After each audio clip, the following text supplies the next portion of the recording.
Go, c'est parti pour la vidéo du jour. Salut tout le monde, on va parler du petit déjeuner encore aujourd'hui. C'est le calvaire des nutritionnistes, le petit déjeuner. Pourquoi c'est le calvaire? Parce que déjà, on entend plusieurs choses contradictoires sur le petit déjeuner, comme sur beaucoup de sujets en nutrition en général. Et rappelez-vous toujours, quand vous avez plein d'infos contradictoires et que vous ne savez pas à quel saint vous vouez, il y a un seul saint, S-A-I-N-T, auquel vous vouez, c'est vous, personne d'autre. Observez-vous, expérimentez, nous sommes tous différents, il n'y a pas de vérité en la matière si ce n'est la vôtre. Donc je reprends cette histoire de petit déjeuner. Pourquoi c'est un calvaire?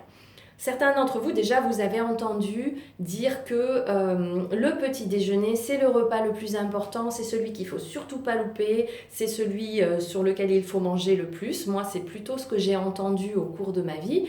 Et puis, vous vous apercevez qu'en fait, il y a aussi des bionutritionnistes, des nutritionnistes, des naturopathes qui vous disent que le petit déjeuner, c'est une aberration, que nous sommes programmés biologiquement, génétiquement, pour ne pas manger le matin.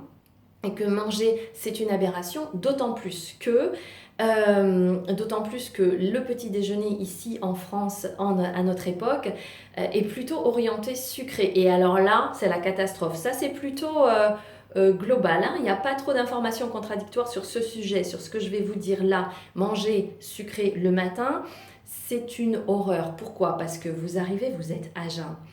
Tout à coup, vous prenez une dose de sucre et souvent, ce sont des sucres à index glycémique rapide. Si vous ne connaissez pas la notion d'index glycémique, j'ai fait des vidéos sur ce sujet. Et donc, vous vous retrouvez avec un apport de sucre massif à jeun.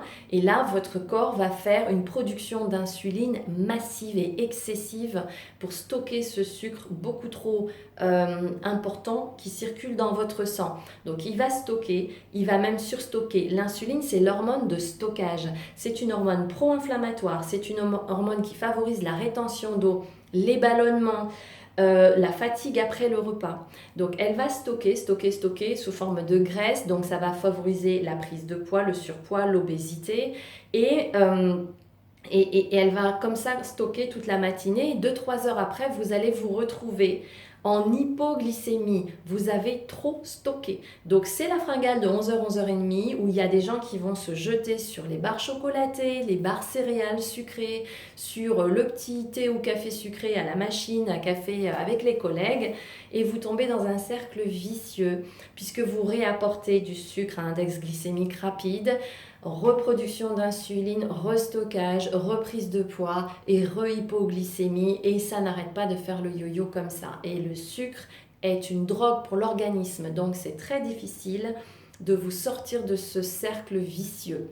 Donc voilà pourquoi le petit déjeuner, si vous en prenez un, il faut vraiment l'orienter plutôt protéines et plutôt gras et le moins possible glucides, le moins possible sucre. Et si vous prenez du sucre, favorisez les sucres à index glycémique lent. Vous avez le sucre de coco qui a un index glycémique lent qui est assez coûteux. Vous avez le sirop d'agave, vous avez le xylitol qui est le sucre du bouleau. Voilà. Bon, donc ça, je vous laisse regarder la vidéo sur les index glycémiques. Et puis pour ceux qui veulent faire l'expérience de sauter le petit déjeuner, c'est ce qu'on appelle le fasting outre-Atlantique ou le jeûne intermittent.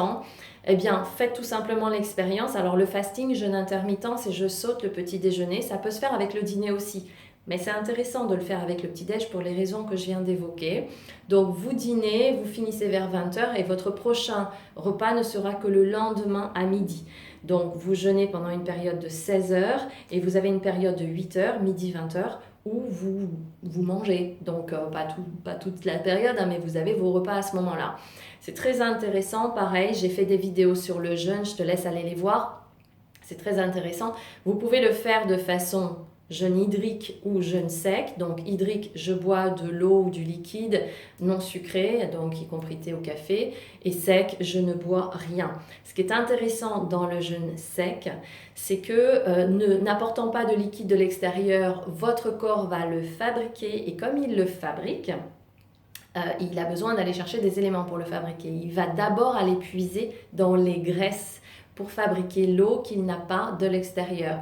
Donc ça va avoir un effet où vous allez fondre plus rapidement au niveau de la masse graisseuse quand vous faites un jeûne intermittent sec. C'est valable aussi pour le jeûne long d'ailleurs. Bien, donc voilà pour le fasting, sauter le petit-déj. Je n'ai absolument aucune vérité à vous proposer sur ce groupe, je déteste ça, surtout en matière de nutrition. C'est vous qui savez finalement, à vous d'expérimenter, à vous de tenter si cette information vous parle du fasting. Expérimentez, mettez-le en place, voyez comment vous vous sentez.